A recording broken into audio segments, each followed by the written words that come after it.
소식 밝은 세상 대구 가톨릭 평화방송. 찬미 예수님 반갑습니다. 오늘은 생명의 양식 두 번째 시간 음식에 대해서 하겠습니다. 시작 기도는 주님의 기도 함께 드리겠습니다. 성부와 성자와 성령의 이름으로 아멘. 하늘에 계신 우리 아버지, 아버지의 이름이 거룩히 빛나시며 아버지의 나라가 오시며 아버지의 뜻이 하늘에서와 같이 땅에서도 이루어지소서. 오늘 저희에게 일용할 양식을 주시고 저희에게 잘못한 일을 저희가 용서하오니 저희 죄를 용서하시고 저희를 유혹에 빠지지 않게 하시고 악에서 구하소서. 아멘. 성부와 성자와 성령의 이름으로 아멘. 반갑습니다. 오늘 시간에 음식에 관해서 말씀을 드리자 하니 음식은 안 먹는 사람도 없고 싫어하는 사람도 아무도 없습니다. 사실 음식을 싫어하거나 어려워하면 병원에 계시겠죠? 이 자리에 계시거나 청취자분들은 오늘 아침에 식사를 하셨을 텐데 혹시 드시지 않은 분들은 이 시간이 끝나고 간식이라도 좀 드셔요. 아침 식사가 굉장히 중요합니다.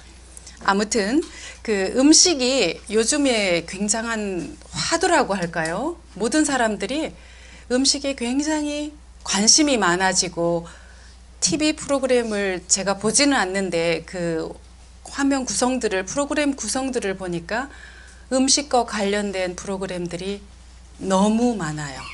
여기서 말씀드리는 너무는 약간 부정적인 의미입니다. 너무 많아요. 잘 아시겠지만 왜 이렇게 음식들에 집착을 하는지 또는 음식들에 그런 프로그램들을 만들고 먹고 만들고 또 찾아 나서고 하는지 여러 가지 의미들은 사회적인 의미 또 여러 가지 면에서 의미가 있겠지만 우리 신앙인들이 가져야 될 음식에 대한 태도 또는 음식을 어떻게 접하고 생각하고 내가 만들고 나누고 해야 되는지에 대해서 이 시간에 한번 살펴보도록 하겠습니다. 먼저 음식이라는 단어를 보면 마실 먹을 식. 그래서 잘 알고 있지만 마시는 것과 먹는 것. 성경에서도 예수님께서는 먹고 마시는 것을 아주 좋아하셨던 것으로 우리가 알 수 있습니다. 어떤 바리사이파 사람의 집에 초대되어 가시기도 하시고 먹고 마시고 부활하신 후에는 예수님께서 직접 아침을 차리신 적도 있습니다. 생선을 구워놓고 불을 피워놓고 와서 먹어라. 와서 먹고 마셔라. 이런 말씀들을 하십니다. 그러니까 예수님께서는 이 음식에 대해서 축복을 해주시고 더 크게는 우리의 생명을 지난 시간에 우리가 생명에 대해서 살펴봤는데 이 생명의 근원은 하느님이시죠. 그리고 생명 자체이신 하느님께서 이 세상에 예수 그리스도로 오신 거죠. 그래서 예수님께서는 당신 자신을 음식으로 내어주십니다. 내가 생명의 빵이다. 요한 1서 5장을 참조해 보자면 하느님께서는 생명의 원천이시고 당신 아드님을 세상에 생명으로 보내주셨고 그분이 영원한 생명을 가지고 계시고 우리에게 주셨고 그러므로 우리는 예수님 안에서 우리가 영원한 생명으로 초대받았다는 것을 잊지 말라고 말씀하십니다. 이 생명을 기르는 것이 바로 양식, 음식이죠. 매일 먹는 것. 그리고 이 음식에서 가장 중요한 부분은 영양 부분인데 우리가 먹고 마시는 것은 우리 몸을 보호하고 이 생명을 유지하기 위함인데 영양이라는 단어도 보면 한자로 경영할 영자와 기를 양자입니다. 그러므로 음식에 들어있는 영양 성분, 그것은 몸을 경영하고 기르기 위해 필요한 것. 동물이나 식물이 살아가는 데 필요한 것이나 그것을 몸에 지니고 있는 상태. 그래서 이런 음식이 부족하거나 영양 성분이 부족하면 영양실조라고 하죠. 이 상태가 심해지면 생명이 위험해지기도 하는데, 아무튼 현대에는 대개 특별한 경우가 아니면 영양이 부족한 경우보다 영양 과다 또는 뭐라고 할까요? 심하면 질병이 되는데, 비만이어서 요즘에는 다이어트라는 말이 아기들도 써요. 그래서 제가 아가들을 어느 가정 방문을 했는데, 아가들이 엄마가 과자를 주니까 자기가 잘 먹던 건데 안 먹어요. 제가 있어서 안 먹는가 했더니, 왜 안 먹어? 그랬더니 살쪄요. 아가가 살찌는 거 어떻게 알아? 그러니까 너무 단 거 먹으면 엄마가 살찐다고 그랬어요. 자기가 조절을 하는 거예요. 아가들도 이렇게 조절할 만큼 그게 어떻게 보면 참 귀엽고 예쁜 얘기인데, 너무나 매스컴의 영향이 크지 않은가, 어른들의 영향이 너무 크지 않았는가 하는 그런 측면에서 본다면 조금 씁쓸하기도 했습니다.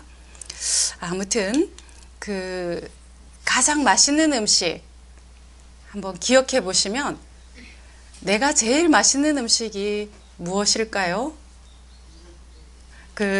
가장 맛있는 음식, 제일 좋은 음식은요, 어머니가 해주는 음식입니다. 신부님들도 친정에 가셔서 어머님이 해주시는 음식을 드시면 용기가 나고 힘이 생긴다고 하셔요. 저도 마찬가지입니다. 여러분들도 마찬가지일 겁니다. 여러분들이 어머니이시고 아버지이시지만 더 나이가 드신 노모가 계시면 어머님이 해주시는 음식이 가장 맛있어요.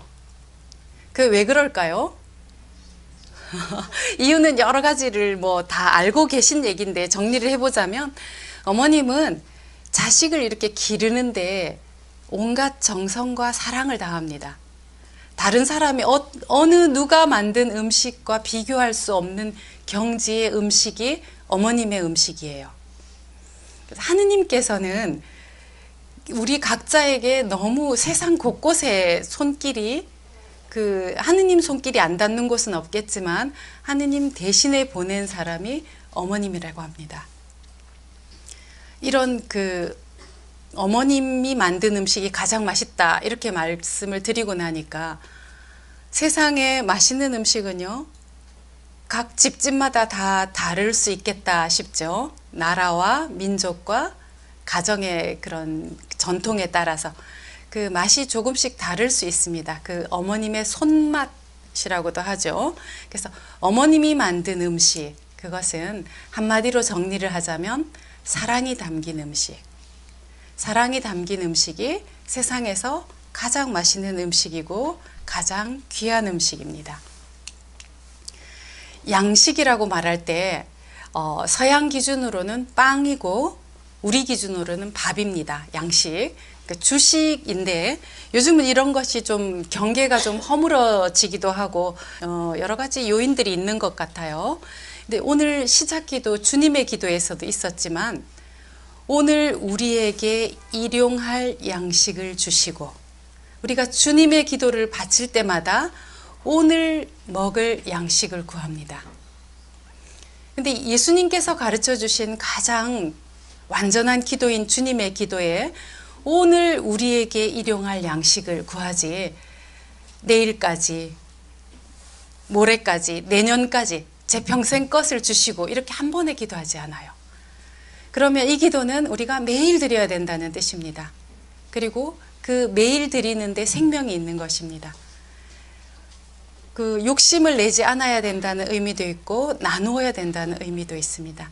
내게 오늘 필요한 양식이 있었다면 감사드려야 하고요. 사실 밥을 먹는다라고 하면 식사를 한다는 의미인데요. 유다인들에게 있어서 빵이라는 것은 빵의 재료가 밀이죠. 밥의 재료는 쌀, 벼가 벼가 자라서 사람들이 벼를 모르는 아이들도 많던데 이건 좀 다른 얘기고요. 식사를 한다는 의미, 이 빵.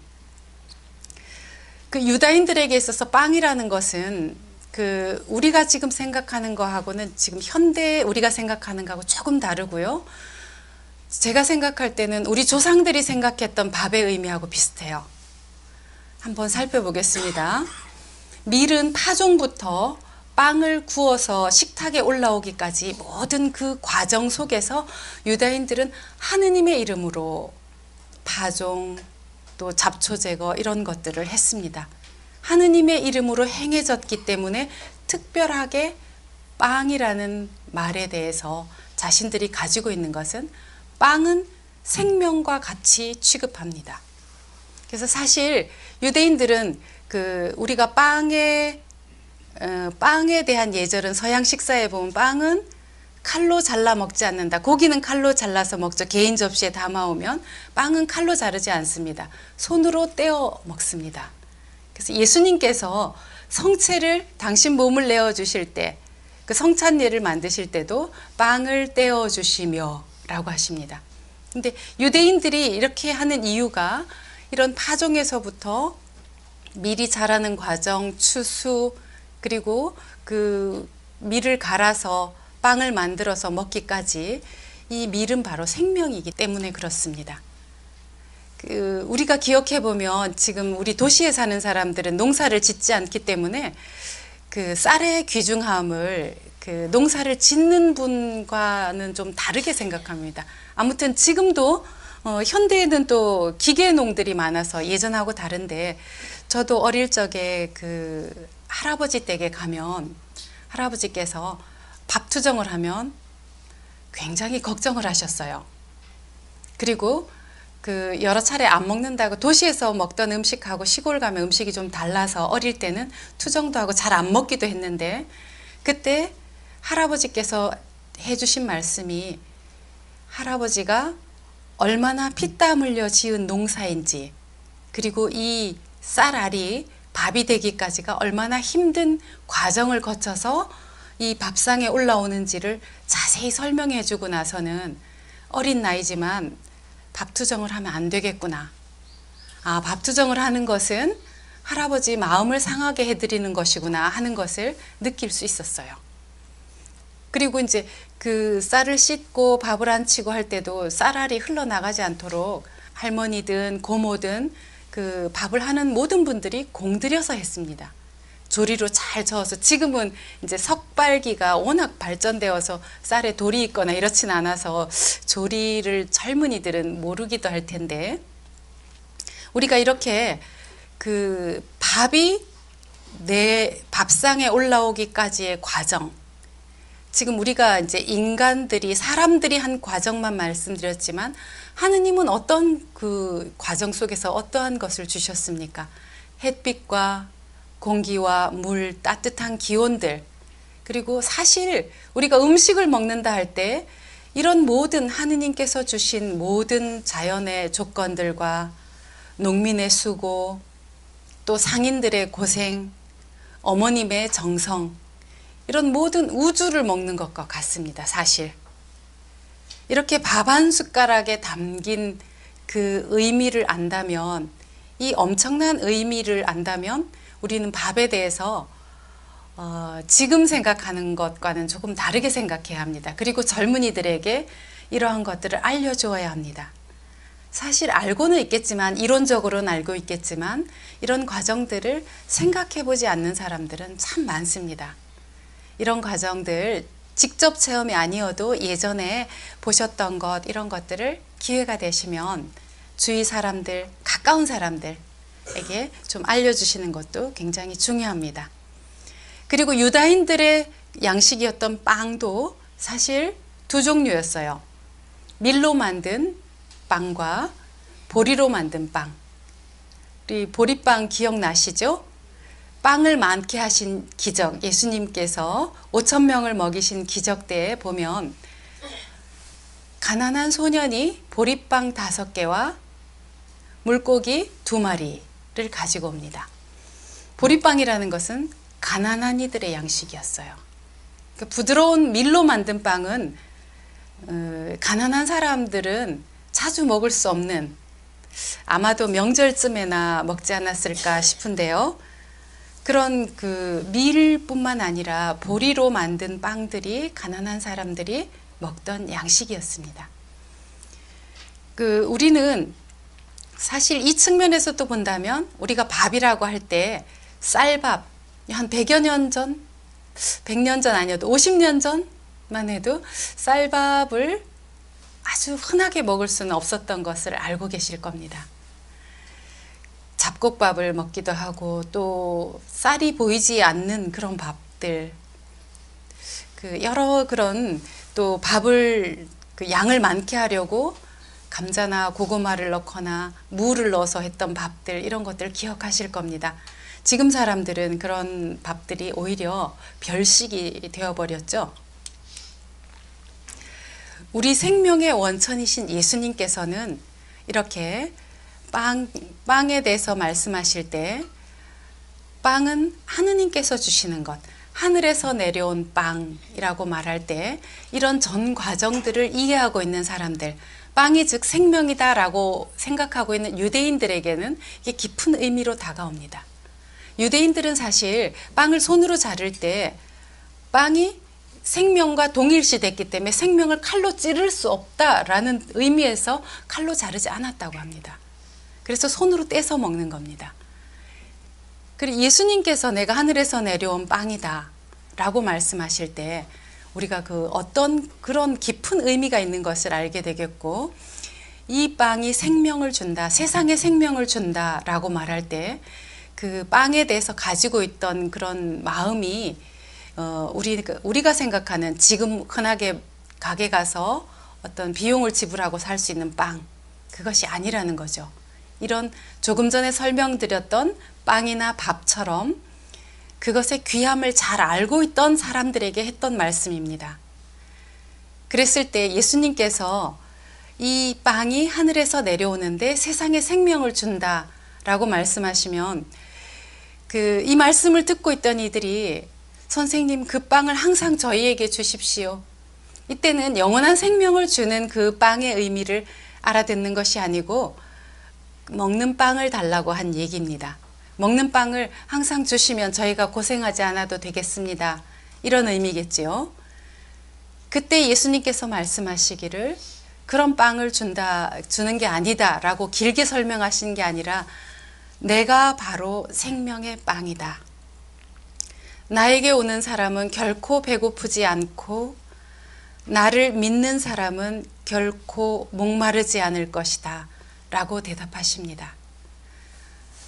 아마 5,000명을 먹이신 기적, 예수님께서 그 빵을 많게 하는 기적을 하시는 그것을 보고 유대인들은 이제 우리 저분을 따르면 배고프지 않겠구나, 목마르지 않겠구나, 언제든지 청하면 빵과 음식들을 마실 것을 주시겠구나 하고 생각하고 그분을 왕으로 모셨으면 하고 모든 이가 그렇게 생각을 했습니다.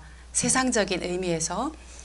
그런데 이들이 이제 그런 기대를 하고 있는 사람들에게 예수님은 조금 실망스럽게 내가 빵이다. 그런데 내가 주는 빵이 배고프지 않고 목마르지 않게 해줄 거다 라고 말씀하시면서 자신의 몸이 빵이다 라고 말씀하십니다. 그래서 영원한 생명을 주는, 육신을 배부르게 하는 빵만이 아니라 영원한 생명을 주시는 분, 그분이 예수님이시고 우리가 예수님께 갈 때 이 영원한 생명을 받을 수 있으며 이미 그 생명은 우리 안에 와 있다는 것입니다. 세례성사를 통해서 우리 안에 이 영원한 생명이 주어져 있습니다. 우리가 이런 생명을 유지하고 연장하는 이런 음식에 대해서 생각해야 되는 태도는 간단하게 정리를 해보자면, 음식을 먹을 때 하느님께서 이 음식을 내게 주신 그 섭리, 그리고 은총은 우리가 늘 은총을 주시고 라고 생각하는데 가장 뭐라고 할까요? 우리말에 직접적으로 얘기를 하면은 거저 주시는 것, 또 거저라는 의미에는 요즘에는 어떤 그 경제적 가치가 많이 들어가서 하는 거저라는 의미보다는 하느님께서 우리에게 무한히 주시는 것, 이렇게 설명하면 맞을 것 같습니다. 하느님의 섭리와 은총을 생각하고 식사 전후 기도를 더욱 열심히 드려야 마땅합니다.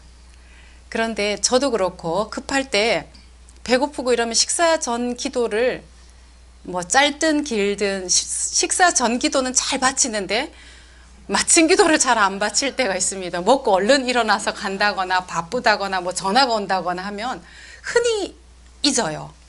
근데 식사 후 기도를 안 바치면 누가 제일 섭섭해 하겠습니까? 네, 정답을 말씀해 주셨습니다. 연옥 영혼들이 슬퍼합니다. 식사 후 기도에 세상을 떠난 모든 이들을 우리가 기억하는데, 사람들이 아침, 점심, 저녁 식사를 할 때마다 연옥 영혼이 기다릴 텐데 자신들이 막 이렇게 먹을 때는 시작 기도를 잘 하더니 갈 때는 그냥 감사합니다 한다 하더라도 그냥 그렇게만 하고 식사 후 기도를 잘 안 바칠 때가 있어요. 그래서 식사 후 기도를 이렇게 바치기 어려울 때라면 하느님 감사합니다도 괜찮지만 식사 후 기도를 정성껏 바치면서 우리가 세상을 떠난 모든 이들을 기억해주는 그 기도 안으로 우리를 초대하시는데, 이 기도를 식사 전후 기도를 잘 바치면 우리는 이미 기도를 언제 화살 기도라든지 기도의 의무라고 할까요? 이런 기도들을 내가 기도를 참 많이 안 해서 어떡하지? 이런 것들을 매일 먹는 식사 때 전후에 하면 하루에 6번을 바치게 됩니다. 3종 기도도 있고 아침 기도, 저녁 기도 하면 우리가 하루를 거룩하게 하는데, 기도는 그 행위를 거룩하게 하는데 하느님께서 주시는 축복을 받는 통로이죠. 그래서 식사 전후 기도를 조금 더 의미를 더해서 이제 바치시면 좋겠습니다.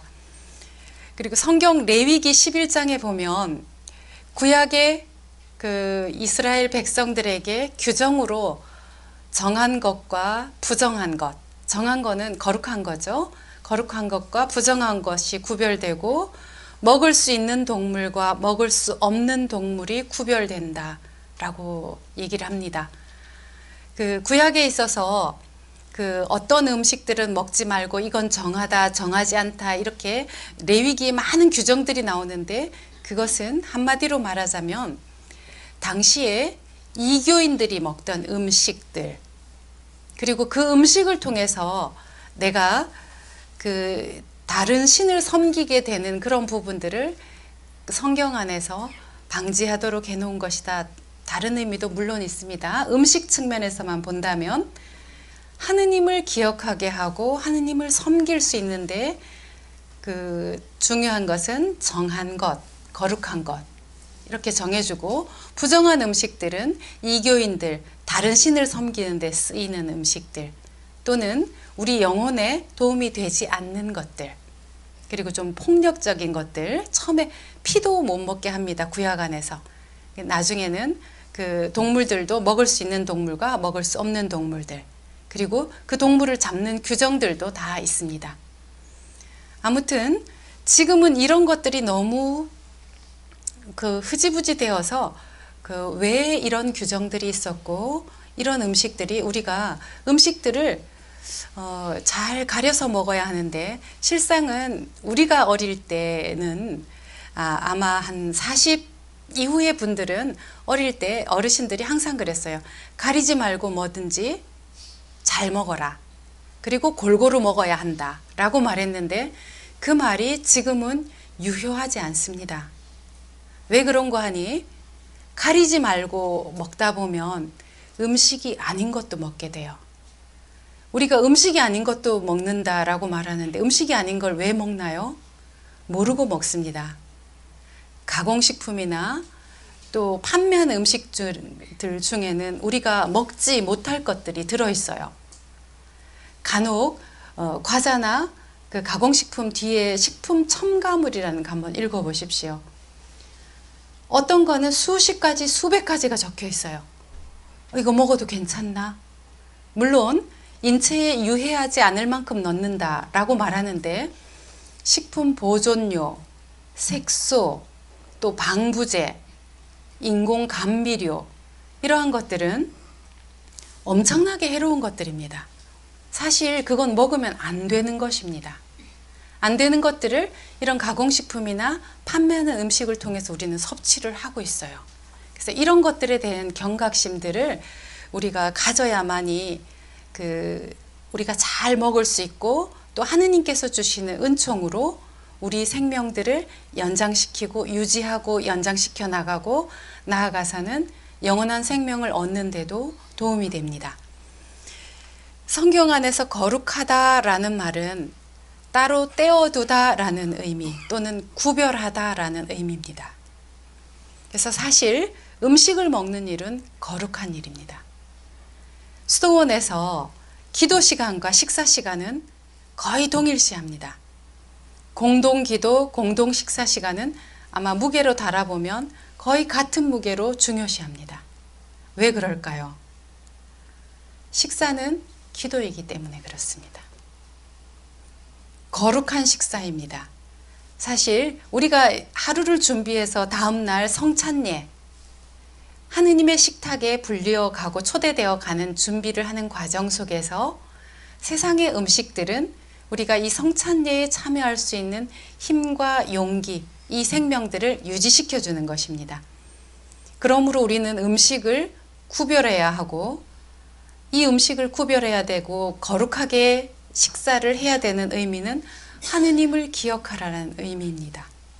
하느님을 기억하고 하느님께서 주신 생명을 잘 보존하고 유지하고 발전시켜 나가라, 이런 의미가 있습니다. 음식에도 상당한 의미가 있죠. 물론 잘 알고 계시는 의미이기도 하지만 우리가 다시 기억하고 우리 삶에 적용을 해야 되는 부분들이 많습니다. 고로 음식은 거룩한 것이다. 우리가 따로 떼어놓고 거룩하게 해야 되는데, 그 율법 안에 보면 음식에 관한 율법은 하느님에 대한 경외와 감사의 표시입니다.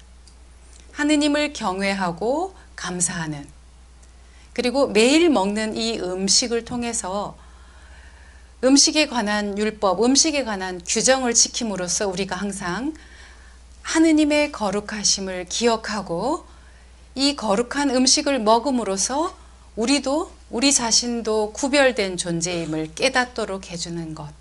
우리도 구별된다라고 말하는 건 거룩하다와 같죠. 우리도 거룩한 존재임을 깨닫도록 해주던 것이 바로 음식. 그러므로 우리는 그런 거룩한 음식을 잘 찾아서 구별해서 먹어야 한다는 것입니다. 그래서 사실 음식에 관한 규정보다 그것을 지키는 자의 마음이 중요합니다. 예수님께서는 이 구약의 이런 음식법들을, 예수님은 그 신약의 공생활을 하실 때 율법에 금지된 그 제자들이, 배가 고픈 제자들이 미리삭을 비벼서 먹습니다. 바리사이파 사람들이 비난을 해요. 왜 당신 제자가 저렇게 안식일에 해서는 안 되는 일을 하는데 왜 가만두는가? 그 미리삭을 잘라서 비비는 거는 추수에 해당하고 먹는 것이 안식일 규정에 어긋난다라고 말한 거죠. 근데 예수님께서는 안식일 규정보다 더 중요한 것이 사람이라고 말씀하십니다. 다윗도 하느님의 제단에 바쳐진 음식을, 먹어서는 안 되는 음식을 배고플 때 먹었다라고 말씀해 주시고, 예수님 자신도 먹고 마시는 것을 그렇게 그 율법, 구약의 율법처럼 까다롭게 하지 않으십니다. 먹고 마시는 것을 즐기고 사람들과 어울리십니다.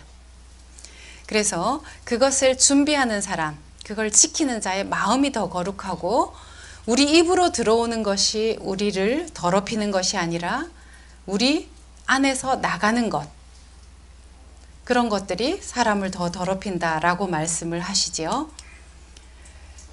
그래서 빵의 나눔이라는 것은 그 예수님께서 빵을 떼어 나누시고 나누어 준 것, 이것은 그 5,000명을 먹이신 기적을 행하실 때 어린 소년이 가졌던 빵과 물고기, 그것은 아마도 그 아이의 식사량이거나 그 아이의 가족의 식사였을 겁니다. 틀림없이 그때나 지금이나 그 어른들이 예수님께서 그 음식을 찾고 계실 때 엄마가 가져다 좀 부끄러우니까 아마 아들에게 지어서 예수님께 갖다 드려 라고 해서 그 가족이 먹을 것을 봉헌했을 겁니다. 아무리 가난하지만 자신에 있는 것을 다 내어놓았을 때 예수님은 그것을 가지고 5,000명을 먹이시고 그 뒤에 4,000명을 먹이시고 빵을 많게 하는 기적들을 일으키십니다.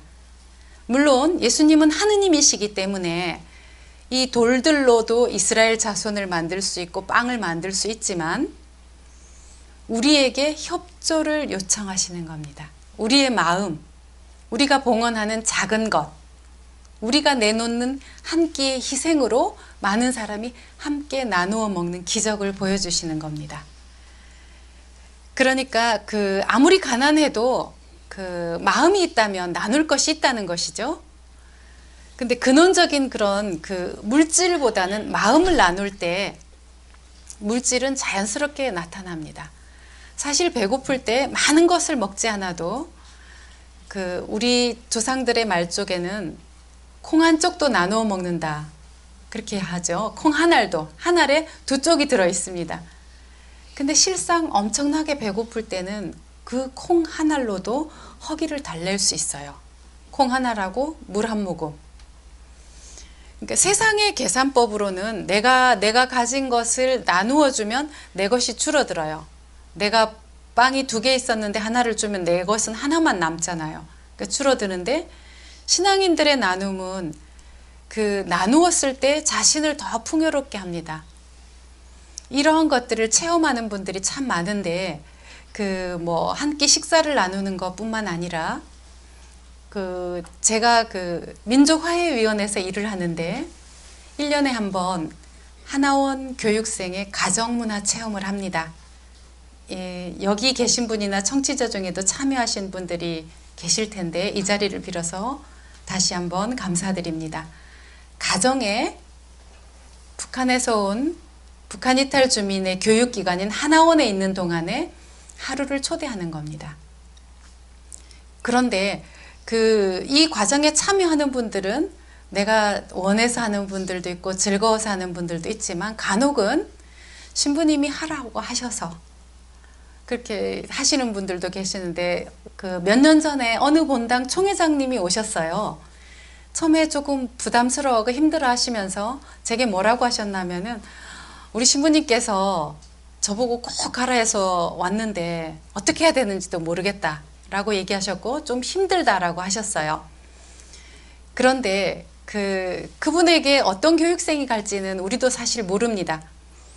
근데 1박 2일 가정문화 체험인데 그 다음날 오셔서 어떻게 됐나 하면은 그분이 체험 나눔을 하셨는데 젊은 여성 20대 여성이 갔는데 그 회장님의 댁에는 아드님 2명밖에 없었대요. 근데 저는 딸이 생겼다 이렇게 말씀하셨어요. 근데 하루를 그 가족과 함께 지내고 왔는데 그분들이 1박 2일을 지내고 헤어질 때는 사실 저는 이산가족 북으로 돌아갈 때 상봉 후에 헤어지는 그 장면 같았어요. 어찌나 울고 섭섭해 하시고 그러는지 하루 동안에 이렇게 깊어질 수 있구나. 실제로 교육생들이 남한 가정에 남한 사람은 사실 처음 만나는 거예요. 물론 그 과정이 조사기관, 교육기관 6개월 정도 걸립니다. 그렇지만 그때 만나는 공무원들이나 담당자들은 친절하게 해주지만 자기가 마음을 나눌 수 있는 분으로 만나기는 어렵다고 합니다. 이때 나누어 주신 분들의 많은 얘기들을 보면 공통점이 하나 있어요. 내가 무언가를 나눈다고 생각했는데 제가 더 많이 얻었습니다 라고 얘기를 하십니다. 많은 분들이 그렇게 하십니다. 그래서 이렇게 신앙인들의 나눔은 자신을 더 풍요롭게 합니다. 우리가 도저히 기대하지 않았던 그런 은총, 그리고 내가 생각지도 못했던 그런 마음의 감동, 이런 것들을 주게 되고, 또 반대로 좀 어렵다 하더라도 그 어려움 속에서 주는 교훈이 반드시 있습니다. 그 예수님께서도 그래서 우리를 이런 나눔으로 초대하시는 것이 아닌가. 그리고 우리에게 엄청난 것을 힘들게 나누기를 원하지 않으십니다. 내게 오늘 필요한 양식, 그것을 나눈다면 나는 더 많은 양식을 얻게 되고 그걸 바라지 않지만 내가 바라지 않는 그리고 생각지도 못한 은총을 마련해서 주신다는 것입니다. 그리고 이제 우리가 음식 얘기를 하고 있는데요. 음식을 먹으면 반드시 소화를 해야 됩니다. 그래서 그 소화 효소라는 것이 우리 몸에서 꼭 필요하기 때문에 저절로 생성이 됩니다. 우리 몸에는 소화 효소가 나와요.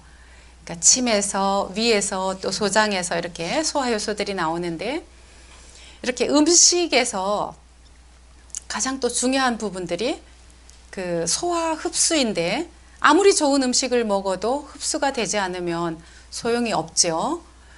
그 소화 효소를 돕는 것이 사실 저는 그 과일 효소를 많이 권합니다. 과일 효소라는 것은 만들기가 좀 쉬워요. 왜 그런가 하면 음식 중에 300을 멀리하라는 건 모두 알고 계십니다. 흰쌀, 흰 밀가루, 흰 설탕. 네, 이것이 필요는 하지만 과하게 하면은 우리 몸에 여러 가지 해로운 작용들, 여러 가지 성인병, 또 심하면 이 흰 설탕의 단맛들이 너무 과하게 섭취가 되면 또 암의 원인이 되기도 한다고 무서운 얘기들을 하는데, 그래서 저는 효소를 만들 설탕을 안 쓸 수가 없어요.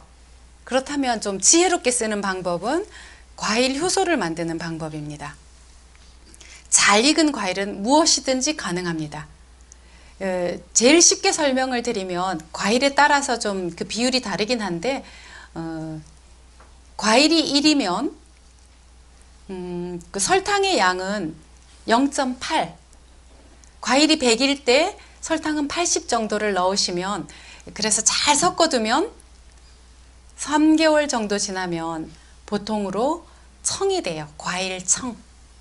과일청을 그 과일과 청을 분리하고 다시 잘 놔둬서 발효를 하면 효소가 됩니다. 과일 효소가 되는데, 이런 과일 효소들을 설탕 대신 사용한다면 굉장히 건강한 음식들을 우리가 만날 수가 있습니다. 그런데 그 집에서 만약에 약간 여유가 있으신 분들은 설탕 대신 꿀로 재서 사용을 하시면 음료수나 음식의 그 단맛을, 사실은 단맛은 가능하면 그 재료 본래의 맛을, 과일 자체를 섭취하면서 단맛이 당길 때는 그렇게 드시고 설탕을 좀 줄이는 것이 필요합니다. 아까 우리가 처음에 살펴본 바와 같이 내가 원하지 않아도 설탕이 많이 우리 몸에 들어와요. 과자를 통해서, 음료수를 통해서, 또 어떤 경우는 직접적으로 사탕도 드실 때가 있는데 그런 음식을 안 먹을 수는 없습니다. 그래서 줄여야 하는 것인데, 이런 효소는 이런 과일청이 잘 발효하면 효소가 되는데, 사실 청과 효소와 식초는 설탕의 비율에 따라서, 발효되는 정도에 따라서 설탕과 과일이 1대1이면 보통 청이 나와요. 매실청을 만들 때 그렇게 쓰죠. 청이 나오고 1대 0.8을 하면 간단한 청이 나오고, 그거를 발효를 하면 과일 효소가 되고, 그 설탕 양이 더 줄어들면, 보통 한 30% 이하로 줄어들면 식초 발효가 시작됩니다. 그러니까 식초 발효나 술 발효도 그 설탕의 미묘한 차이예요. 집에서 그 발효를 하신 분들은 잘 아실 텐데, 발효를 해보신 분들은 이런 효소는 요즘 사람들이, 또 젊은 사람들이 제일 좋아하는 피부 미용 및 다이어트에 도움이 됩니다. 그래서 어떤 이런 매력적인 요소가 있어야 젊은 사람들도 관심을 가져보겠죠. 이런 음식에서 그 중요한 효소가 가지고 있는 효과 중에 가장 중요한 게 해독 효과입니다. 효소는 소화 흡수를 돕고 신진대사를 활발하게 하고, 그러니까 미용, 다이어트 이런 것에도 도움이 되지만 가장 중요한 것은 해독입니다. 몸속을 깨끗하게 만들고 면역력을 높여주는 데 도움이 됩니다. 그래서 효소 음료를 만들어서 드시기를 바랍니다. 그 나오는 탄산음료 같은 거나 과일음료 같은 것은 우리가 그 대부분 뭐라 그럴까요? 맹신을 해요. 과일음료를 한 컵을 드시면은 우리가 쌀밥은 칼로리가 높다고 안 드시는데 예를 들면 오렌지 주스 한 잔을 드시면 쌀밥보다 칼로리 높습니다. 설탕이 한 반 컵 정도 된다고 생각하셔도 되는 종류들도 있어요. 나오는 음식 중에. 천연 뭐 100% 이렇게 해놔도 천연이지만 첨가한 당들이 있습니다. 그리고 내가 집에서 직접 과일들을 이렇게 음료로 짜서 드시는 것보다 가능하다면은 생과일을 직접 드시는 것이 좋습니다. 그리고 이런 해독들을 해야 되는 이유가 예전에는 전혀 고민하지 않아도 되는 그런 공기독, 또 음식독, 이런 또 우리 몸에서 생겨나는 또 여러 가지 그런 독성 물질들이 다 배출이 되면 좋은데 다 안 되는 경우가 많죠. 그래서 이런 효소를 활용해서 우리 몸에 해독을 해주고, 이 효소가 우리 몸에서 만들어진다고 했는데 하지만 그 양이 한계가 있기 때문에 또 부족한 경우가 많아요. 그래서 이것을 음료로 좀 보충을 해 주셔야 되고 음식으로 섭취를 해야 합니다. 이런 효소들을 잘 만드는 것은 제철에 나왔을 때 제철의 끝물에 과일이 굉장히 저렴해집니다. 잘 익은 과일. 이런 과일들은 여러분들이 어디서 구하시는지는 다 잘 아실 거예요. 그러니까 시장을 활용하시면 참 좋습니다. 그래서 시장에서 잘 익은 과일들을 이렇게 효소로 만들어 놓은 날짜도 이렇게 쉬워요. 그냥 설탕하고 섞어 놓으면 됩니다. 설탕하고 한 3분의 2는 설탕하고 과일하고 섞고 그 위에 이렇게 남는 설탕은 그 병 위에 이렇게 덮어 놓으면 돼요. 항아리가 있으면 좋겠지만 없다면 유리병을 활용하시면 좋겠습니다. 과일 효소는 제가 이제 여기 그림 하나를 알려드리는데 과일이 1kg일 때 설탕은 800g을 넣으시면 됩니다. 그래서 이제 옆에는 과일 효소를 만들어 놓은 음료인데 과일 건더기를 굳이 건져서 버리지 않아도 됩니다. 과일 껍질을 활용하려면 이렇게 건져서 써도 되지만 잘 갈아서 드셔도 되고 이것을 음료로 물을 타서 음료로 드셔도 되고 설탕 대신 사용해도 됩니다. 이 효소를 어떻게 활용하면 좋을까요? 그래서 피부와 또 몸속이 깨끗해지고 면역력 높여주는 이 효소는 내 손으로 음식을 만들 때 가능합니다. 그렇게 소스를 만들 때 이 단맛을 설탕 대신 사용하시면 우리가 샐러드를 만드실 때 어떤 샐러드든지 괜찮습니다. 그러니까 야채, 뭐 샐러드라고 해서 서양 재료만 사용하는 게 아니라 예를 들면 상추 샐러드, 뭐 배추 샐러드 이런 것도 가능합니다. 이렇게 손으로 잘 찢어서 할 때 과일 효소하고 식초하고 된장을 넣으시면 아주 맛있습니다. 이 된장을 우리는 주로 끓여 먹습니다. 된장찌개 또는 된장국. 근데 된장이라는 것은 그 효소가 이 효소의 특징들이 뭔가 하면 가열하면 많이 손실됩니다. 그러면 어떻게 먹어야 하는가 하면 가능하면 미지근한 물에 음료로 마시거나 그냥 생거로 드시면 좋은데 단 효소는 괜찮지만 된장은 짜고 어떻게 그냥 먹지? 다음에 자세히 설명드리겠지만 오늘은 간단하게 한 가지만 말씀드리자면 된장차를 드시라고 권하고 싶어요. 된장차 한번 들어보셨습니까? 된장차는 좀 낯설기도 한데 아주 쉬워요. 뜨거운 물을 찻잔에다가 뜨거운 물을 받아서 티스푼 한 스푼 정도. 이때 된장은 물론 우리 콩으로 만든 우리 된장, 내가 만든 된장이어야 됩니다. 산 것은 아까 말씀드린 이런 첨가물이나 다른 먹지 못할 것들이 많이 들어있어요. 그래서 이렇게 효소처럼 우리 몸에 건강하게 하려면 된장을 한 티스푼, 처음에는 한 티스푼 정도 해서 잘 타서 된장 알갱이는 짜서 먹기가 힘드시면 물만 드시면 됩니다. 레몬차를 드실 때 레몬이 당기면 레몬은 못 드시는 경우가 많잖아요. 그렇게 건져내는 것처럼 물만 따라서 드시고 그거는 된장 알갱이는 된장찌개나 국 할 때 쓰시면 됩니다. 모아놨다가 된장차 생각보다 매력 있습니다. 냄새가 날 것 같죠? 거의 안 나요. 그리고 처음에 드시기 어려우면은 꿀을 한 스푼 타서 드셔요. 된장 한 숟가락, 꿀 한 숟가락. 근데 이 그냥 나트륨은 짠맛은 굉장히 해로운데 이렇게 된장을 잘 발효된 된장은 그 짠맛은 필요한 만큼만 섭취하고 우리가 몸이 건강하다면 다 배출됩니다.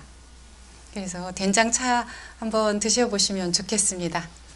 그렇게 아주 쉽고 맛있게 건강을 지키는 방법은 이렇게 내 손으로 만들고 이런 것들을 개발하는 거예요. 우리는 된장은 꼭 이렇게 먹어야만 한다라는 방법을 이런 틀을 좀 깨보시면 그 새로운 세계를 이런 맛이 있었나?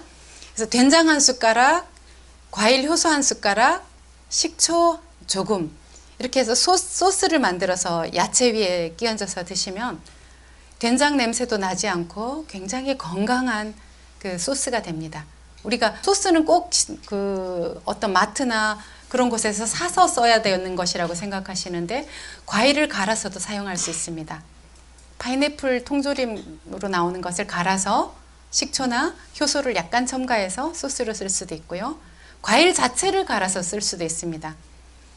키위 같은 것 갈아서 과일 효소 좀 넣고 식초는 키위는 안 넣어도 돼요. 식초 자체가 시기 때문에. 그렇게 해서 샐러드 소스나 다른 음식에 소스를 쓰면은 특별히 그 육류를 드실 때는 그 키위 효소 같은 것을 쓰시면 키위를 쓰시면 아주 육류가 부드러워지는 것과 같은 원리로 소화가 굉장히 잘 됩니다. 그래서 이 요리를 만들 때 이런 과일 요소를 만들 수 있고 이것을 사용하는 방법들은 여러 가지입니다.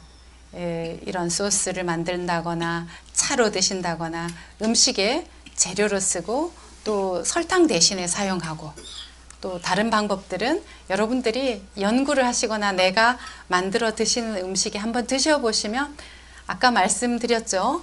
엄마가 만든 음식 가장 맛있기 때문에 내가 맛있으면 내 자녀가 먹는 음식들이 맛있습니다. 그리고 건강하고요. 그래서 엄마들이 조금 더 지금 하고 계시는 것들을 더 잘 활용하실 수 있도록 말씀드렸고요. 이런 음식의 역할들이 결국 우리가 음식을 주기적으로 계속 이렇게 때때로 먹어야 하는데 특별히 아침을 꼭 드시라고 저는 권하고 싶습니다. 아침은 서양 말로도 브렉퍼스트예요. 브레이크를 깨는 겁니다. 전날 저녁부터 밤새도록 음식을 먹지 않았기 때문에 그 아침을 기도하고 잘 먹을 때 그것은 하루의 그 양식 중에 가장 중요한 것이 사실 아침입니다. 아침을 여러 가지 건강 살을 뺀다고 안 드시는 분들이 살이 빠질 것 같지만 안 빠집니다. 왜일까요? 점심까지 기다린 배가 너무 고파요. 그래서 많이 먹게 됩니다. 그 많이 먹는 줄도 모르고 먹게 돼요. 그리고 사이사이 밥은 안 먹는다 하면서 그런 과일 주스 마시고 또 설탕 넣은 거 마시고 이러다 보면 몸도 약해지고 몸도 여러 가지로 많이 상하고 독성 물질도 생기고 그렇습니다. 그래서 건강한 아침을 꼭 드시기 바랍니다. 그리고 이렇게 음식을 먹는다는 것은 우리 몸에 그 세포가 한 60조 개, 제가 조가 얼마나 큰 단위인지는 모르는데 하여튼 엄청난 이 세포에게 숙제를 부여하는 겁니다. 즉 음식을 먹음으로써 모든 기관들이 일을 하게 됩니다. 소화 효소를 내서 소화기관들은 소화를 하고 또 이런 흡수하는 기관들이 흡수하고 몸 각지로 혈액을 통해서 공급을 합니다. 그리고 우리 뇌가 이런 에너지 한 25%가량을 쓴다고 하는데 아침을 안 드시게 되면 공부를 하거나 또 다른 거를 하면 어지러워요. 꼭 잡수셔야 됩니다. 뇌의 영양분이 부족해서 그렇습니다. 그래서 이렇게 음식을 먹어주면서 우리 몸에 할 일거리를 주게 되고 또 쉬지 않고 이런 생산적인 활동을 하게 하는 원동력. 마치 자동차에 기름을 넣어주는 것과 같습니다. 자동차를 매일 쓰면서 기름을 덜 주거나 안 주면 자동차가 무리가 오겠죠.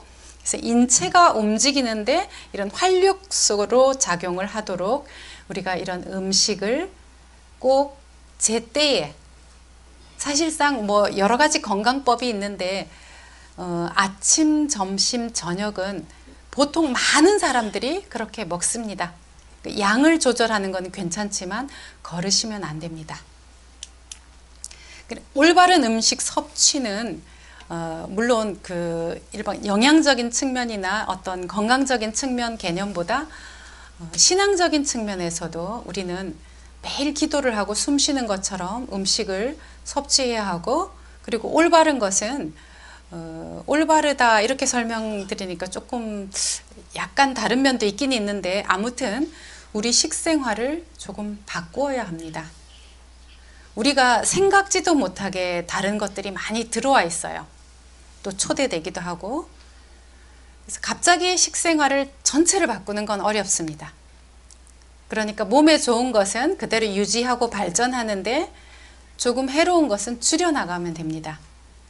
그래서 이런 것들은 우리가 그 올바른 음식 섭취라고 말할 때 나만이 아니라 지금 동시대에 살고 있는 많은 사람들, 70억 명이나 되는 사람들, 그리고 수많은 동물들, 사람도 생물학적으로 나누면 우리가 동물에 속하죠. 근데 이런 동물들 또는 식물들, 우리가 합당하게 섭취하는 방법들을 우리가 고민을 해봐야 합니다. 그리고 음식물 쓰레기가 얼마나 많은지요. 우리가 버리는 음식물을, 그 쓰레기들을 쓰레기가 되지 않도록 한다면 세상에 굶주릴 일이 없다고 합니다. 그리고 이제 또 여러 가지 이유가 있겠지만 좀 시장을 활용하시면 좋겠습니다. 가공을 하다 보니까 음식들이 저는 조금 좀 뭐라 그럴까요? 어릴 때 한번 먹어봤던 것 중에 지금은 음식이라고 치지 않는 것 아까운 게 하나 있어요. 배추 뿌리. 드셔보셨나요? 네, 그 배추 뿌리는 지금 드셔보신 분들이 있으실 텐데 지금 젊은 사람들은 그게 먹는 거라고 생각하지 않습니다. 그리고 눈에 보이지가 않아요.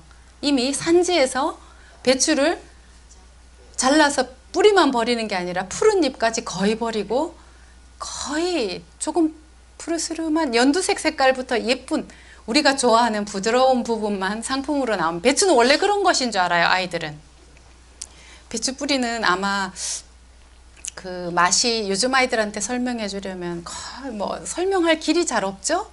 순무 맛하고 좀 비슷한데, 순무라는 것도 강화도에 만나서 잘 없고, 요즘 그 뭐하고 비슷할까요? 그 제주도에서 나오는 콜라비 맛? 조금 닮았죠? 예. 아무튼 저는 그렇습니다. 이런 것들이 여러분 각자에게 있을 거예요. 어릴 때 이거 굉장히 좋은 거였는데, 그리고 사실 몸에도 굉장히 좋을 겁니다. 그런 것이 없어졌어요. 그래서 이런 것들을 우리 소비자가 찾는다면 지금도 생산이 되지 않는 것이 아니라 없어지는 거거든요. 유통 구조 때문에. 그런 것들을 찾는 사람들이 생긴다면 다시 회복하지 않을까, 저는 그런 생각을 합니다. 그래서 음식물을 합리적으로 사용하는 것, 그리고 가능하면 그 전체 뿌리까지 다 사용하는 것. 그 허준이나 그 히포크라테스, 그 의학계의 거의 의성이라고 불리는 분들이죠. 그 두 분이 공통적으로 말씀하신 것은 음식으로 고치지 못하는 병은 약으로도 고치지 못한다 라는 얘기를 합니다. 근데 이때 음식이라는 것은 그 채소의 경우에는 거의 전식입니다. 잎, 뿌리, 열매 전체. 근데 요즘 너무 가공됐다는 거죠. 그리고 이제 그 개인이 실천할 수 있는 그런 효과적인 그런 부분들은, 우리가 실천하는 것은 이렇게 전체식, 자연식, 그리고 이런 지역의 것을 이용하는 것이 참 중요합니다. 그래서 기후변화 대책에도 도움이 되는데, 이런 개인이 참여할 수 있는 부분이 그렇게 많지는 않습니다. 아무튼 우리가 이렇게 기후변화가 정말 지난해 9월부터 호주에는 산불이 났는데 뉴스에 많이 보셨죠? 5억 마리가 넘는 동물들이 희생됐다고 합니다. 그 동물들이 잘못한 것은 없잖아요. 대부분 사람들이 잘못한 겁니다. 그 동물들은 빨리 달리지도 못하고 코알라는 이제 멸종 위기까지 왔다고 하는데 정말 그 사진들 몇 개를 보니까 너무 미안했어요. 우리 잘못으로. 우리가 그 기후를 따뜻하게 한 것은 이런 음식물들을 마구 버렸고 마구 사용했던 것에서 있기 때문에 우리 모두는 아무도 자유롭지가 않습니다. 책임이 크고 작음의 문제죠. 그러니까 편리함을 추구했던 우리 잘못들이 만든 인재인 가능성이 훨씬 큽니다.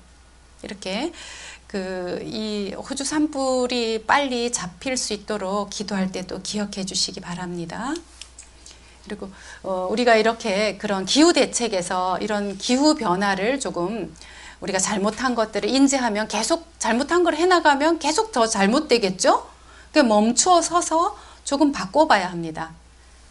그리고 채식과 생선, 육류를 좀 줄이는 것만 해도 굉장한 그 도움이 된다고 하는데요. 온실가스 배출량을 줄이는데 그 육류를 덜 섭취하는 이런 채식, 생선 또는 뭐 가금류, 조류 이런 것들은 좀 이용한다 하면은 사망률을 6% 내지 10%까지 낮출 수도 있고 여러 가지 그 부분들을 우리가 할 수가 있습니다. 음식 낭비에 대해서도 우리가 생각해야겠고 이런 기후 변화는 우리가 지금 잘못해서 우리가 만들어 놓은 세상입니다. 현재가.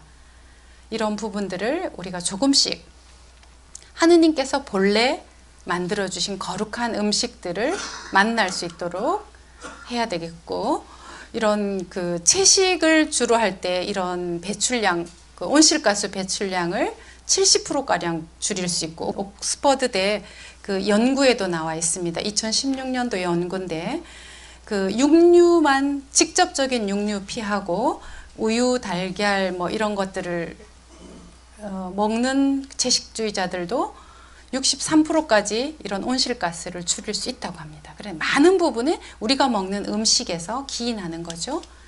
그리고 외식을 좀 조심해야겠고요. 외식은 달고 짜고 매워요. 그래서 이 자극적인 맛 때문에 맛있게 느껴집니다. 달고 짜고 매운 것을 따뜻하게 먹으면 모든 음식이 맛있게 느껴져요. 그래서 이런 것들을 좀 대하는 자연식이거나 발효식, 외식을 할 때도 이런 것을 하는 집을 선택을 한다면 점점 더 자연식들을 선택해 갈 겁니다.